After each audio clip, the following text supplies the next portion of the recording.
relacionado con mesoteriosis. Y Johnson & Johnson enfrenta la demanda más grande de la historia por pagar a las víctimas, compensación de víctimas. Entonces, de alguna manera, chicos, nos hacen creer cosas, ¿no es cierto? ¿Qué mentiras nos dice, por ejemplo, la forma de vida de hoy? Las vitaminas. Por supuesto, Pharmaton, para que rindas bien todo el día. Una de las cosas que me preguntaba en estos días es, después de una década ganada, con una ley de comunicaciones que censura las mentiras, la ley de comunicaciones le vive censurando a todo el mundo. ¿Cuánto cambió la publicidad engañosa con la ley de comunicaciones? Cero. Y eso finalmente se refleja, ¿no? Vamos a ver algunos medicamentos. Este es el capítulo de los antieméticos, de los antidiarreicos, de los antitos. No niego que hay indicaciones específicas donde se deben dar ciertos medicamentos, condiciones específicas de salud. Pero, por ejemplo, el estreñimiento, no el patológico, no el que tiene enfermedad de Chagas que se comió los plexos y entonces no tiene motilidad. No hablo de ese paciente, hablo del paciente común y corriente, que no come fruta, que no toma agua, que no hace ejercicio, que no se alimenta de fibra, que come papas fritas, salchipapas, porque ustedes no, por supuesto. Nosotros ni comemos. Que cuando van al restaurante, la sopa se la pasan, y la sopa no tiene un valor nutricional, lo que la sopa tiene es líquido añadido. Que no toman agua suficiente, que no comen fruta, que no comen, que comieran cualquier cosa, que no comen porque salen corriendo de la casa, no vienen ni desayunando. Viven solos, de la tristeza ni comen. Entonces, claro, el tema es un laxante, algo que me ayude a hacer la deposición. O sea, yo entiendo que des un laxante en países donde no hay frutas, pero dar laxantes aquí en Ecuador, cuando tienes por $1 la probabilidad de comerte 5 manzanas.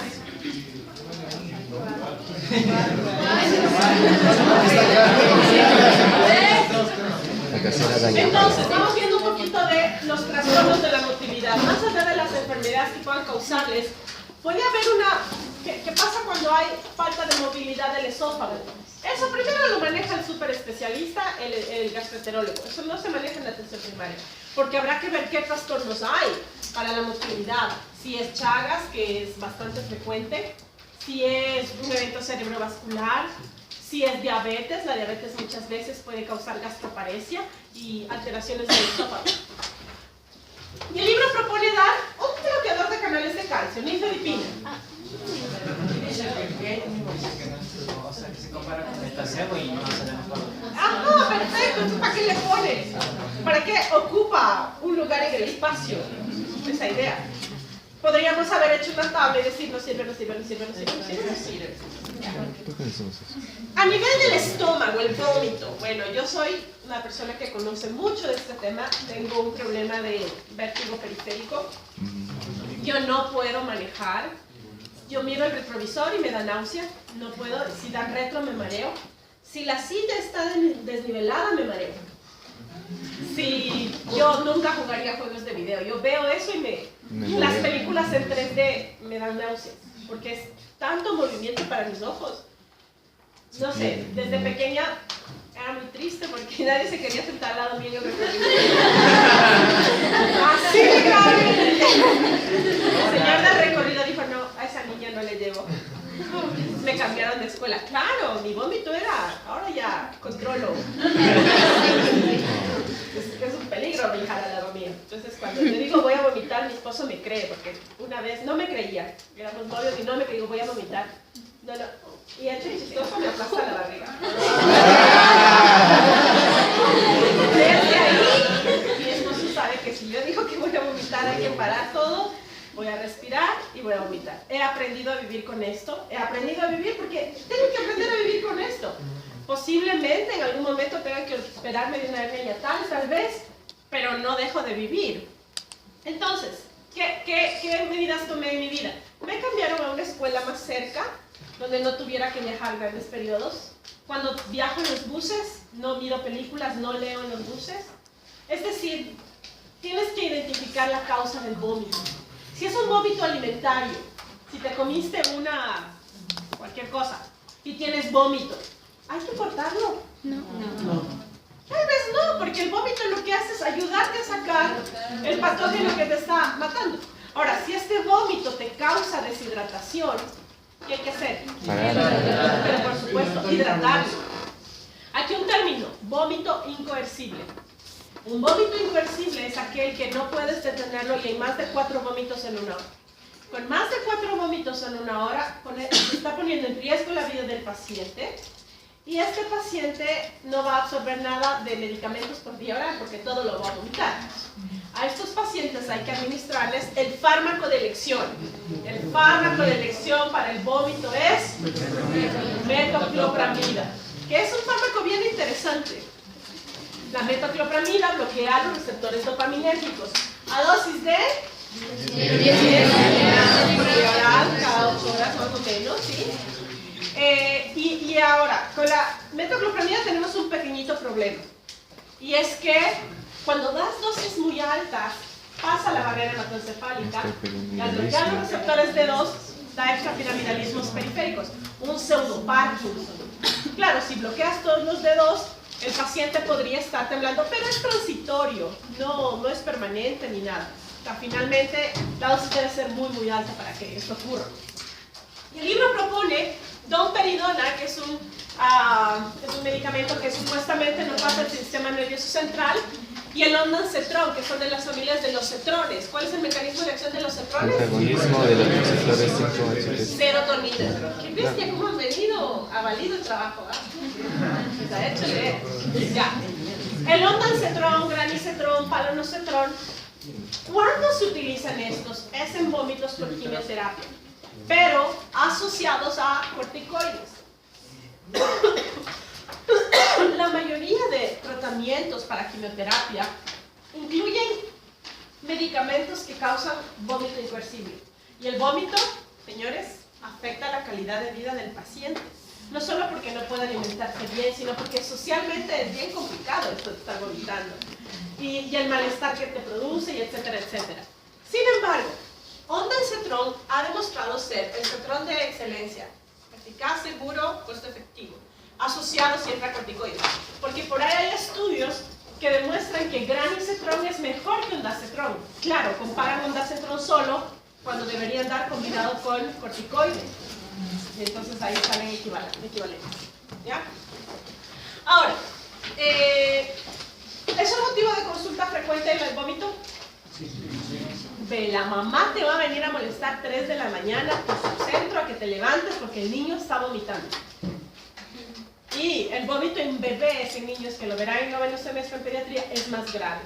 La deshidratación en niños sí puede afectar la vida. Sin embargo, en estas navidades, en estas fanegas, en las coladas doradas, siempre vienen siempre las comidas terminan en las emergencias llenas, con personas que tienen un problema de no coman. Es que no tienen que comer, pero eso es algo que los pacientes no hacen. Luego tenemos medicamentos que actúan sobre el intestino delgado, antidiarreicos. Aquí es cuando yo tengo un problema conceptual grave. Yo entiendo que le demos un antidiarreico a una persona que tiene una diarrea secretora porque tiene enfermedad de Crohn, que estamos seguros que es un paciente que no tiene un cuadro infeccioso. Que le demos loperamida a un paciente que tiene VIH, ¿no es cierto? Y que tienen en la fase de mayor gravedad, en la fase de consumo, tienen diarreas crónicas que no necesariamente están asociadas a un patógeno. Pero eso serán 1 en 1000. Las diarreas normales que le dan a las personas comunes por comer alimentos inseguros, ¿se tratan con antidiarreicos? No. Médico que se respeta nunca, jamás prescribe un antidiarreico cuando hay un cuadro infeccioso. Nunca. Porque pones en riesgo la vida del paciente. ¿Qué pasa si es una salmonela que está incubando? Y tú cierras la vía de escape por donde podría salir la infección, puede haber un desastre. Lo triste de esto es que ¿dónde se consigue la loperamida? Donde sea. No fuera en la farmacia, en las tiendas. En las tiendas se vende loperamida conocida como Imodium. Doctora, una pregunta. En caso de vibrio cólera, ¿también se debería hacer eso? En vibrio cólera, ¿qué hay que hacer? Hidratar como el otro. Hidratar y matar. Yo ya había nacido en la epidemia de cólera, tenía unos 7, 8 años. Mi papá ya era médico ahí y él nos contaba cómo la gente se moría en la epidemia de cólera que Ecuador enfrentó. Lo interesante de esto es que el cólera actúa sobre el AMP cíclico y lo que hace es bloquear un receptor y pierdes agua. Y pierdes agua de una forma que en 5 horas te mueres. ¿Qué hay que hacer? Hidratar.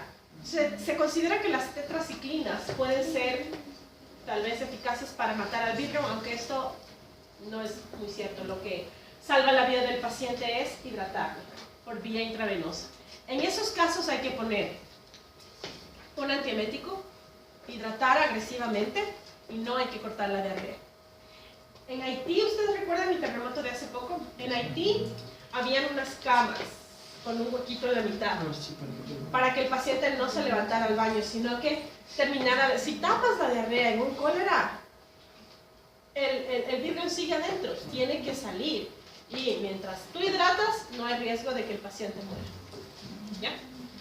Ok, entonces, la loperamida, al ser un antidiarreico, es un opioide sintético. Loperamida y difenoxilato. ¿Qué hacían los opioides? Su mecanismo de acción era retardar el tránsito. Y es excelente porque retarda el tránsito. Pero eso es bueno o malo. Está bien cuestionable. Depende del riesgo y el beneficio. A nivel del intestino delgado tenemos laxantes, que es otra de las pruebas que les digo. O sea, la primera dieta debe ser la parte nutricional. Granola, ¿qué más? Fibra, frutas con cáscara, nada licuado. Es que a mi hijo no le gusta morder y come licuado. Que muerda, para eso tenemos dientes. Los dientes no están de adorno. Hay gente que solo toma cremas, purés y papillas. O sea, una dieta que... ¿Tú te imaginas niños de 7 años ya con hemorroides? Niños de 7 años con hemorroides. Porque no tienen una dieta adecuada. Si a un niño le vives dando sándwiches, le vives dando arroz con huevo, papas fritas, salchipapas y no más, corre el riesgo de que tenga hemorroides antes de los 12 años. Y eso se ha visto, es común. Terrible. Laxantes. Dentro de los laxantes, ¿cuándo necesitamos un laxante? Un estreñimiento producido por opioides. Recuerden ustedes que en la clase de opioides decíamos que siempre se debe dar asociado a la morfina, laxante. Por ejemplo, lactulosa. ¿Qué es la lactulosa? Es un tipo de azúcar que fermenta en las bacterias y aumenta el volumen de las heces fecales. Entonces retiene agua y hace que las heces sean blandas. Este es un laxante de volumen que puede tener una utilidad, por ejemplo, en los casos de administración concomitante con opioides. ¿Qué tal hacer un enema para... Enema es administrar un medicamento por vía rectal, generalmente polietilenglicol, que también hace un efecto de volumen y hace un vaciamiento de la ampolla rectal. ¿Cuándo piensan ustedes que esto puede ser un... Colonoscopías, procedimientos quirúrgicos? ¿Qué tal para dar a luz? También. Sí. Y de paso rasurar. ¿Qué les parece? Lo que ustedes están proponiendo se llama violencia obstétrica y les puede costar la cárcel. No hay evidencia que demuestre que hacer un enema mejora el parto, disminuye las infecciones. Solamente es violencia contra la paciente. No ayuda en nada. Y es muy común ver hacer esto, sobre todo por el personal de auxiliares de enfermería, que durante 30 años lo hicieron. Ni el rasurado ni los enemas han demostrado ser benéficos para nada. Si ustedes ven a alguien haciendo estas prácticas, cuestionenle, evítenlo. Es parte de la violencia obstétrica. Tenemos también este bisacodilo. Bisacodilo es, ¿cómo se llama este? Dulcolax. Bisacodilo es un laxante que irrita la mucosa. Si irritas la mucosa, esta reacciona, produce moco, absorbe agua y suaviza las heces. Pero a la larga, el efecto de bisacodilo es paradójico y no sirve. Bisacodilo. Ok, ¿quedó claro? ¿Qué serviría? Clopramida. Hombres, ya voy a hablar un poquito de la domperidona que se propone en niños, pero vamos a ver algo de alertas. Ondansetron para oncología. Clopramida para en cuadros muy restringidos, mejor no darlos. Y laxantes en cuadros muy restringidos. En colon irritable. ¿Qué es el colon irritable? Una respuesta autoinmune en donde la mucosa colónica reacciona a algo. Cada vez es más frecuente. Tiene relación con estados de... ¿Alguien tiene aquí colon irritable? ¿Sí? ¿Puedo hacer una pregunta? ¿Sabes hasta qué edad recibiste lactancia materna? Hasta los 3 meses. Hasta los 10 meses. 3. Puede explicarse por ahí. La ruptura temprana de la lactancia materna se desarrolla con un montón de enfermedades. Entre esas, colon irritable. Parece ser que la exposición temprana a moléculas externas hacen una reacción inmunológica en nosotros. Las papillas Herbert, ¿han visto?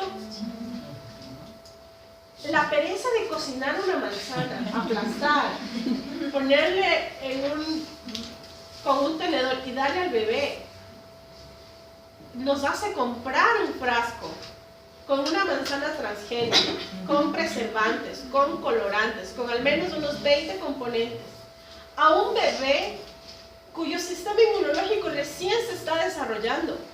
¿Qué pasa cuando le expones tempranamente a los bebés a azúcares refinadas, a leche, a todos estos tóxicos que venden para bebés? Tú estás activando el sistema inmunológico de un ser para toda la vida. Eso parece ser parte de lo que ocurre con el colon irritable. Además que es más frecuente en personas de raza blanca. Tienes un antecedente ario por allí, súper europeo, súper alemán. Porque nuestra herencia indígena nos ha protegido de estas enfermedades. Bueno, ¿qué se propone? Depende. Colon irritable, primero, trabajar con un paciente de colon irritable es bien difícil, no se curan. Y como suelen ser agresivos, intensos, psicóticos, ¿cómo pueden la vida estos pacientes? ¿Tengo diarrea? Tengo estreñimiento. Me duele, pero no me duele. Estoy hinchada, pero no estoy hinchada. Doctor, no me siento bien. Estos pacientes terminan siendo operados innecesariamente. Les sacan los ovarios porque piensan que es torsión ovárica. Les sacan el apéndice porque parece que es todo y es difícil porque es un dolor difuso. ¿Cómo las personas con colon irritable tienen temporadas? ¿Puedes contarnos un poquito más de lo que quieras contarnos? No. En el colon irritable hay temporadas donde están bien y asoman los exámenes de fármaco. Y tienen problemas, dolor, realmente es un dolor enorme que les lleva a las salas de emergencias. Muchas veces hay sobrecrecimiento bacteriano y entonces las bacterias hacen de las suyas y hacen unas úlceras que perforan el colon y eso sí es grave. Entonces, ¿qué se proponen estos pacientes? Primero, la dieta. Es una dieta muy estricta, muy cuidadosa. Incluso pobres personas con el colon irritable también a veces tienen intolerancia a la lactosa, intolerancia al gluten. No pueden comer muchas cosas. Y consigue quito comida libre de gluten o de lactosa, bien difícil. Entonces se ha propuesto sulfasalacina y mestalacina. Estos son precursores de antibióticos, como las sulfas. De hecho, inhiben la tetrahidrofolato reductasa, por eso no se deben administrar de forma concomitante con ácido fólico. ¿Qué queremos? ¿Queremos que se absorban? No. Queremos ingerirlo y que el medicamento se quede en el gasto intestinal para que mate las bacterias de esa zona. Se ha demostrado que son igual de eficaces, creo que este libro dice que no, pero son igual de eficaces. Sulfasalazina lo que hace es como un revestimiento, mata bacterias y reduce los síntomas. Pero a veces, a pesar de esto, siguen los dolores, siguen las úlceras, sigue grave. Vamos a otras medidas, inmunosupresores, como el metrotexate, que es un medicamento, es un antimetabolito que impide el crecimiento celular, como la azatioprina, que también de hecho se utiliza mucho en oncología. Son inmunosupresores, destruyen el crecimiento de las células, se convierten en 6-mercaptopurina, y a veces estos medicamentos son recontra tóxicos, porque metrotexate te hace, te inmunosuprime para el colon, pero te deja unas úlceras en el estómago brutales. Son medicamentos complicados. Si esto no funciona, ya vamos a otros inmunosupresores de mayor complejidad. Por ejemplo, anti-TNFs, adalimumab, etanercept, infliximab, golimumab, certolizumab, montones. No sabemos mucho de esta enfermedad, no sabemos qué tanto funcionan los medicamentos. ¿Por qué el metrotexate es para la artritis, doctor? Porque la artritis también es una enfermedad autoinmune. El metrotexate es para la artritis, es para la psoriasis, es para algunos tipos de cáncer. Piensen en esto, para el lupus. Toda enfermedad que cursa con una respuesta inmunológica alterada se podría un poco controlar con inmunosupresores, ¿sí? Artritis, la enfermedad de Crohn, todas las autoinmunes. Ok, no se ve bien y me da una pena, porque ni yo veo, pero esta es una alerta del Sistema de Evaluación de Esenciales de la Política de Salud del 2014, donde dicen que la domperidona aumenta el riesgo de muerte súbita entre 1.6 a 3.7 veces. Voy a leer porque no se ve bien. Y dicen que en Francia por lo menos hubo 120 muertos atribuibles a la domperidona. En Francia, país donde sí hay farmacovigilancia. ¿Qué estará pasando aquí? No sabemos. Granicetrón, porque siempre, bueno, pienso que el libro también lo enfoca como uno es más potente, otro es menos potente, etcétera, etcétera. ¿Qué se ha demostrado? Que generalmente tienen una eficacia similar en estudios de diseños experimentales, todos, granicetrón, tropicetrón, dolacetrón, palonocetrón. Un estudio de 12.343 pacientes encontró que granicetrón es igual de eficaz que ondansetrón. ¿Cuál es la pequeña diferencia? Uno vale $4, otro vale $30. Entonces cuando al final del día tú haces un equilibrio, te das cuenta que los nuevos que son, me too, yo también hago lo mismo, pero cuesto más. Granicetrón no es más eficaz que ondansetrón, su perfil de seguridad es similar a los de su clase. Y esto tiene que ver con un tema de patentes. Siempre piensen que hay algo oscuro por detrás. ¿Qué hay? ¿Venció la patente? Entonces modifico la pata de la molécula y ahora se llama granicetrón, le posesiono con una buena estrategia de marketing y ahora digo que soy mejor que el resto y por eso cuesto más. Entonces, van a ver mucho de esto en su vida práctica. Este es otro estudio, es una revisión sistemática de lo que le hace la loperamida a los niños. ¿Qué encontraron? En niños menores de 3 años, que además están malnutridos con deshidratación moderada o diarrea sanguinolenta, los efectos indeseables de la loperamida superan sus posibles beneficios. En niños mayores a 3 años con signos y síntomas de deshidratación leve, la loperamida podría ser útil en el tratamiento de la rehidratación oral y la introducción a los alimentos. Ahora, este es un estudio que se hizo principalmente en países de Europa. Ver una diarrea en Europa es bien raro. Ver una ameba es como, vengan chicos, vengan a ver, esto es una ameba. Entonces, muchas de las conclusiones de aquí no se pueden extrapolar a nuestro medio. Miren, ellos están recomendando tratamiento con rehidratación. En el cuadro agudo también denle loperamida. pero tenemos que pensar en el contexto del sistema de salud. Un niño con diarrea es considerado una rareza. Incluso niños que tienen diarreas a repetición, sus madres pueden ser acusadas de mal manejo materno, violencia infantil, porque no le cuida. O sea, es que allá que te dé diarrea es una cosa rarísima. A los ecuatorianos hay que pedir otras células y de coco para estudiar.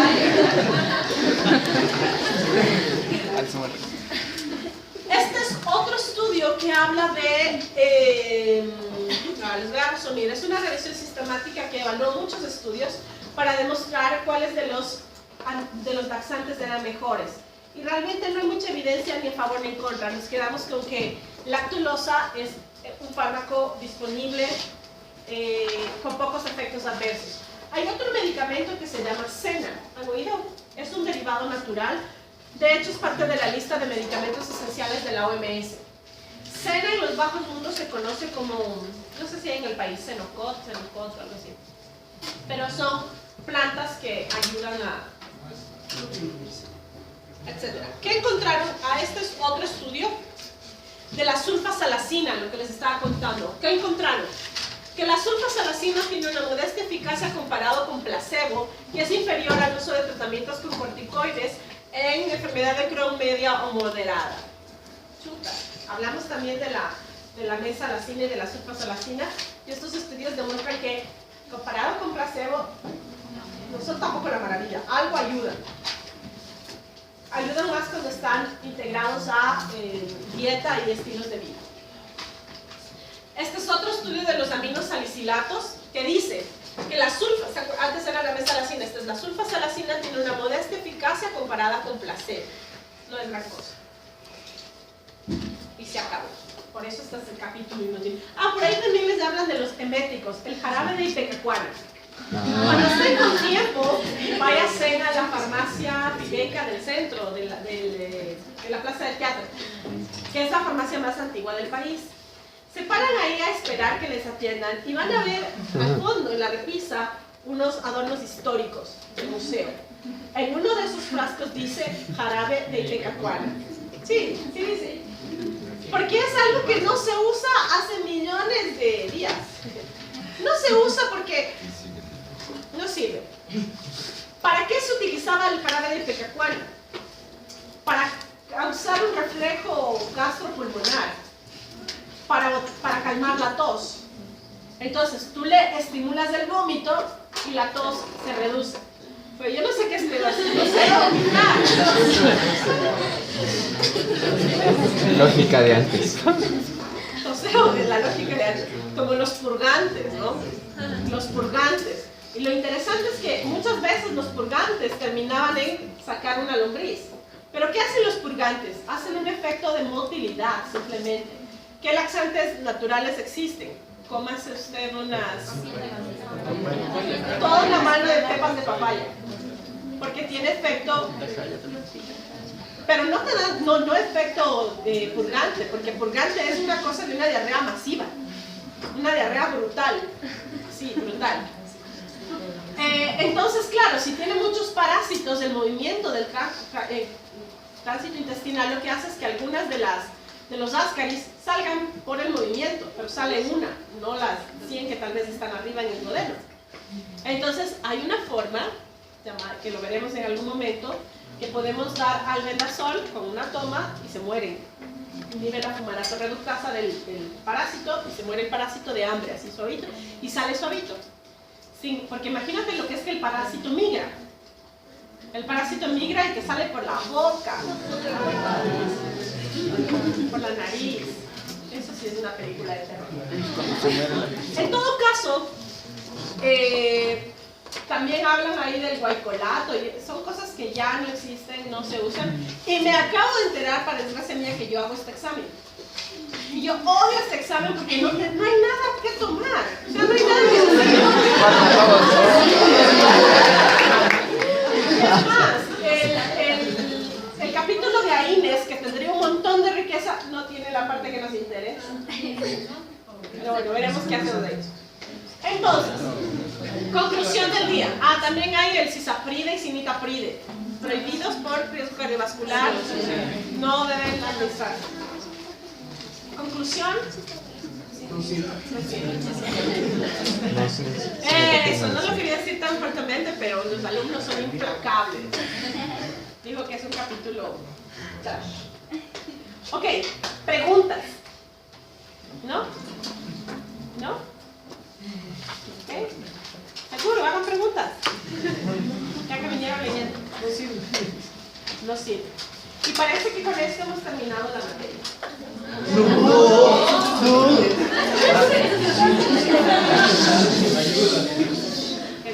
Venden enterogermina, que son...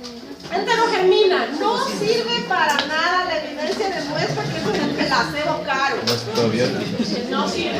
No sirve. La enterogermina no. Ojo con esto. Muy buena pregunta. Los lactobacillus y eso son cuestionables. Porque lo que se ha visto es que en bebés aumentan la mortalidad por enterocolitis necrotizante. Entonces hay que tener mucho cuidado. Sin embargo, hay un estudio donde dieron un tipo de yogur con unas levaduras cuando tenían los pacientes los colidium difíciles. Y sí pudo aumentar, pero te estoy hablando de pacientes que están en terapia intensiva con todos los antibióticos de la vida y que mataron la flora intestinal y entonces las otras bacterias, Bacteroides fragilis, el cloacae, proliferan y terminan matando al paciente, que es de lo que muere. Ahí tal vez hay algo de evidencia no inferior a placebo. Por ahora no tenemos mucha certeza de su utilidad. En algunos países es interesante, han oído del trasplante fecal. Sí. En algunos países se practica, en Europa, en algunos países hospitales se practica. Es tomar una muestra de heces de un familiar, porque partimos del hecho de que nuestra flora es parecida, la flora de tu intestinal tuya es medio parecida a la de tus hermanos, porque comparten salivas, comparten comidas, tienen unos estilos de vida bastante comunes. Entonces, se cree, esto sí tiene algo de evidencia. Le piden al hermano del paciente que está así ya en sepsis y que tiene un bacteroides desgraciado que no muere con nada. Y le piden una muestra de heces al familiar. Hacen una dilución y por enema colocan las heces de un familiar en el gastrointestinal de él. Y funciona, recoloniza nuevamente las bacterias buenas. Las bacterias no son nuestras enemigas, hay que dejarles en paz. Interesante también, a propósito de esto, es que a veces tú das un tratamiento antibiótico, amoxicilina ácido clavulánico, y el efecto que te da es una diarrea, porque has matado la flora buena. Entonces, ¿qué hacen algunos médicos? Le mandan otro antibiótico para la diarrea nueva que le va a dar. Sigue con diarrea y termina con loperamida. Entonces, la diarrea debe ser examinada multicausalmente, no es igual a diarrea igual a loperamida. Hay que hacer tiempo y preguntar. ¿Okay? Muy bien, entonces, terminamos esta materia. ¿Sí? ¿Okay? ¿Estamos listos para el examen? Sí. El icosanoides no va. Va INES, va IBPs, va estos de tránsito gastrointestinal y ya le pasé el sílabus de nuevo a la compañera para que lo vea. ¿Son 3 capítulos? Me parece que sí, no creo que no. Son varios temas. Es que son varios temas, pero están en esos 3 capítulos. Ok. Ya se les va a publicar. También antieméticos creo que está mezclada en el capítulo de serotonina. Creo que deben leer algo de serotonina, que fisiología no me parece relevante para qué les voy a tomar. Pero bueno, entonces los capítulos que vienen son más largos. Entonces vamos a ir adelantándonos. El viernes vamos a ver vitaminas. No sirven tampoco. Excepto en las estados carenciales. ¿Sí?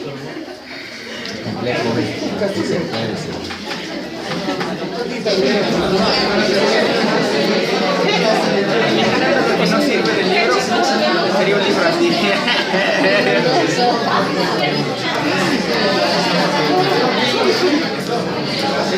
Por favor, los trabajos maravillosos, recogen los representantes que ven.